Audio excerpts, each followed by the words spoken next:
नमस्कार दोस्तों, मैं संदीप कुमार कौशिक। आप सभी का आपके अपने कार्यक्रम एस्ट्रोनॉमोलॉजी 456 में हार्दिक स्वागत है। दोस्तों, आज बात होने जा रही है मिथुन राशि जुलाई माह 2025 इनके साथ क्या क्या अच्छा होगा और किन क्षेत्रों में इन्हें सावधानियां बरतने की आवश्यकता होगी। जैसा कि दोस्तों आप लोग ग्रहों की स्थिति देख ही रहे। प्रथम भाव में सूर्य के साथ गुरु विराजमान है। दूसरे भाव में बुध है। तीसरे भाव में मंगल के साथ केतु है। राहु जो है भाग्य भाव में है। शनि जो है दसम भाव में है। और 12वें भाव में शुक्र है। इसके अलावा दोस्तों 16 जुलाई को सूर्य जो है कर्क राशि में पहुंच जाएंगे और 26 जुलाई को शुक्र मिथुन राशि में यानी प्रथम भाव में आ जाएंगे। 29 जुलाई को मंगल जो है कन्या राशि में पहुंचेंगे। दोस्तों, यहाँ एक सबसे अच्छी जो बात हो रही है आपके लिए, उसमें दो चीजें हैं। एक तो शनि वक्री हो जाएंगे बीच में ही, और इसी के साथ साथ आपके 12वें भाव में शुक्र विराट, आपकी जो राशि स्वामी है वो स्वयं दूसरे स्थान पे विराजमान है, यानी कि धन भाव। यानी कि एक तरीके से इतना अच्छा आप लोगों के लिए बना हुआ है, उसे ब्याह करना थोड़ा सा अतिशयोक्ति हो जाएगी यहाँ पर, क्योंकि बहुत सारी चीजें जो है अच्छी होने वाली है आपके साथ। यानी कि पहली चीज जो है कि धन से संबंधित अगर आप लोगों को कहीं से भी कुछ पैसा आपका अटका हुआ है या आना है, वो आपके पास आता हुआ दिखाई दे रहा है। यानी कि जिस चीज के लिए आप काफी समय से परेशान थे, जिस धन के लिए काफी समय से परेशान थे, वो आपको यहाँ पे मिलता हुआ दिखाई दे रहा है। सबसे बड़ी बात तो दोस्तों यही है। 12वें भाव में शुक्र है। शुक्र 12वें भाव में होने का मतलब यह है दोस्तों कि आप लोगों को यहाँ पर कोई भी ऐसी चीज नहीं करनी है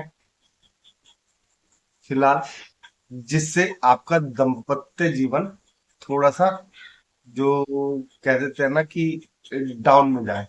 हालांकि आपको शुक्र के 12वें भाव में होने के जो रिजल्ट है वो काफी अच्छे प्राप्त होंगे। पति पत्नी के बीच में जो संबंध है वो इसकी वजह से और भी ज्यादा मजबूत होंगे। विदेशों से जो सामान आता है उसके प्रति आपका जो एक मन में झुकाव होता है वो ज्यादा रहेगा। अपने आप को थोड़ा सा और व्यक्तियों के मुकाबले आप खुद को थोड़ा सा और इम्प्रूव करेंगे। कहने का मतलब यह है कि आप यहाँ पर शुक्र के आ जाने से आपके जीवन में काफी कुछ चेंजेस होते हुए दिखाई। शनि दसम भाव में और राहु भाग्य भाव में बैठे। शनि वक्री भी हो जाएंगे, ठीक है, आधे महीने के आसपास। तो ऐसे में 9वें भाव में भी आप लोगों को शनि के फल प्राप्त होते हुए दिखाई देंगे। यानी कि राहु जो अचानक से देता है उसका आप लोगों को पहले से ही अंदाजा लग जाएगा कि आपका भाग्य चमकने वाला है। किसी के बताने से पहले आपके मन में स्वयं उस चीज को पाने की लालसा तीव्र हो जाए। यानी कि जो आपका भाग्य है वो बेहद ही आक्रामक तरीके से दौड़ता हुआ दिखाई देता है। दोस्तों, देखा जाए तो प्रथम भाव में आपके सूर्य और गुरु हैं। यानी कि ज्ञान की बातें आपको अपने आप समझ आ जाएंगी कि आपको क्या सही करना है और क्या नहीं करना है। यहाँ पे सूर्य जो है आप लोगों को तीव्र गति से आगे बढ़ने के लिए प्रेरित करेगा। गुरु आपको ज्ञान से भरपूर रखेंगे, आपको इस प्रकार से रखेंगे कि आपको किसी भी चीज को कार्य करने से पहले जो आपका ज्ञान है उसका समुचित फायदा मिले। गुरु और सूर्य की वजह से थोड़ा सा आप लोगों को एक चीज का थोड़ा सा ध्यान रखना पड़ेगा। वो ये है कि जो जैसे पेट हो गया, आंखें होगी, इन चीजों का थोड़ा सा ख्याल रखना पड़ेगा आप लोगों को। जैसे कहीं आप लोग जा रहे हैं तो खास तौर से आप लोगों को चश्मा लगा के निकलना चाहिए ऐसे। ठीक है। दूसरी चीज ये है कि कहीं आप विवाह वगैरह में जा रहे हैं तो वहां पे आप लोगों को नपा तुला भोजन ही करना है। या किसी शादी पार्टी में जा रहे हैं, किसी भी तरीके की जो लंच डिनर कहीं आप बाहर करते हैं, तो वो आप लोगों को सोच समझ के करना पड़ेगा यहाँ। नहीं तो हो सकता है उसकी वजह से कुछ समस्याएं पैदा हो जाए। इन दोनों की दृष्टि सप्तम भाव में भी पड़ी हुई है, गुरु और सूर्य की।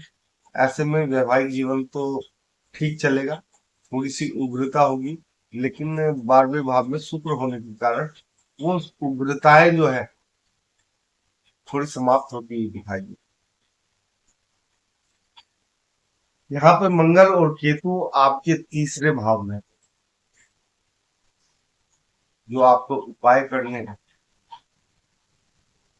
उसमें से एक उपाय ये है कि मंगलवार के दिन किसी भी ऐसे गरीब व्यक्ति को जो जिसके पैर में थोड़ी बहुत दिक्कत हो, जैसे कोई ना कोई चप्पल वगैरह या कपड़े वगैरह गेरू रंग के दान करने से आप लोगों को काफी फायदा मिले। एक चीज और दोस्तों, मंदिर में कोई ना कोई झंडा जरूर रख कर आए, इससे भी आप लोगों को फायदा हो। क्योंकि मंदिर के ऊपर बहुत कम झंडा लगाने देते हैं, तो हनुमान जी के पास में झंडा रख दीजिए खड़ा कर, उतना भी आप लोगों के लिए बहुत रहेगा। अगर आप लोग ये सब करते हैं तो यहाँ पे जो मंगल केतु की एक विध्वंसक जिसे कहते हैं ना, वो थोड़ी सी कम हो जाए। क्योंकि ये आपके पराक्रम भाव में, ऐसा भी हो सकता है आपके किसी न किसी व्यक्ति से ऐसी लड़ाई हो जाए जिसका आप लोग अंदाजा नहीं कर रहे हैं, या आप लोग सोच रहे हैं कि मैं ज्यादा ताकतवर। तो इन सब चीजों से आप लोगों को दूर रहना है। यहाँ पे लड़ाई झगड़े होने की काफी संभावनाएं दिखाई दे रही है। और दूसरी बात यह है कि मंगल की दृष्टि शनि पर भी है, तो इस कारण से थोड़ा सा आप लोगों को संभल के चलना पड़े। जो आप लोगों को प्रमोशन वगैरह मिलने वो तो अच्छे मिलेंगे, लेकिन कई बार चीजें मिलते मिलते हाथ से छूट जाती है, वो आपके गुस्से के कारण। तो यहाँ पर शनिवार के दिन शाम के समय आप लोगों को पीपल के नीचे एक दिया अवश्य जलाए। इससे आप लोगों को फायदा होगा। आपकी जो रुकावटें हैं आगे बढ़ने के क्षेत्र में, वो कम होती ही दिखाई। बात करते हैं धन भाव की, 11वें भाव। तो यहाँ पे प्रथम भाव है, यानी कि मंगल है, और मंगल आपके पराक्रम भाव में बैठे हुए। ऐसे में आप लोगों को धन का लाभ मिलना निश्चित है। जितनी मेहनत उतना लाभ, यही आप लोगों का मूल मंत्र है। बाकी आपके लिए जितनी भी राशियां हैं, शायद वैसे तो सभी के लिए जुलाई का माह थोड़ा सा मुश्किल है, लेकिन थोड़ा सा आसान आप लोगों के लिए है। लेकिन गुस्से पे कंट्रोल करना आप लोगों की ही हाथ में है। दोस्तों, इस कार्यक्रम में बस इतना ही। अगर आप लोगों को ये कार्यक्रम अच्छा लगा है तो कमेंट बॉक्स में जय श्री राम अवश्य लिखें, और आप सभी मित्रों को भी हमारा जय श्री राम।